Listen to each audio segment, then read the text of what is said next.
Breast surgery is typically not very painful. Most of our patients take ibuprofen or Tylenol a couple days after surgery and keep an ice pack on it. If we can keep the swelling out of the area, they have very little discomfort. Now, this is true for core needle biopsies, for lumpectomies, and believe it or not, even for mastectomies.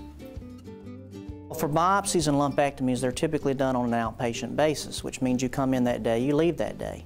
The incision is usually as small as we can make it, and we put all of the stitches under the skin. They dissolve. Patients can usually shower the next day and go back to doing anything they want to the next day. They, of course, will go home the same day as their surgery. Mastectomies are a little bit different, though. People will stay in the hospital at least one night if they have only a mastectomy. Now, if there's no problems the next day, the patient feels like going home and we don't have any reservations, we allow them to do that. If they have reconstruction after their mastectomy, it can be different because those patients may stay in the hospital for up to 2 to 3 days. The challenges once a patient goes home for surgery, most of the time are very minimal. We allow patients to get back to their normal activities as soon as possible. Most of the time, even for mastectomies. We do restrict those patients a little bit more, however. After core needle biopsies and lumpectomies, we typically tell people not to have any trauma to the area, but they can shower the next day, they can go back to doing anything they want to except have trauma. If they keep ice pack on it and take ibuprofen, they probably will have very little discomfort and they'll feel like getting back into the normal activities.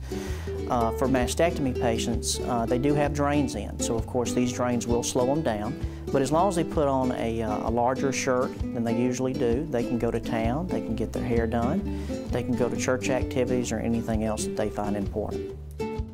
After a mastectomy, some patients do have problems with their arm on the affected side, but typically it's because they sort of favor that side and don't move it as much. Now, we certainly don't like people to lift their arm above their shoulder. Down here, I allow my patients to do anything they want. Now, surgeons are different. Some surgeons put 1 drain, some surgeons put 2. I sort of put 2, which means that the first drain comes out on day 6 regardless of how much fluid it puts out. The remaining drain usually comes out when it puts out a very small amount for 2 days in a row. Now, this is something that can be done by the home health care team that takes care of the patient once they go home after mastectomy, or it's something that myself or my office staff can handle. Core biopsies, of course, the patient goes back to whatever they want to do the next day, and that's true of most people who have a lumpectomy. Anytime we do a mastectomy or we invade the lymph nodes under the arm, either to do a full axillary dissection where we take all the lymph nodes, or where we do a sentinel lymph node procedure, just taking 1 or 2 of the lymph nodes, we do kind of restrict people just a little bit more. We certainly don't want them to have any trauma to that area.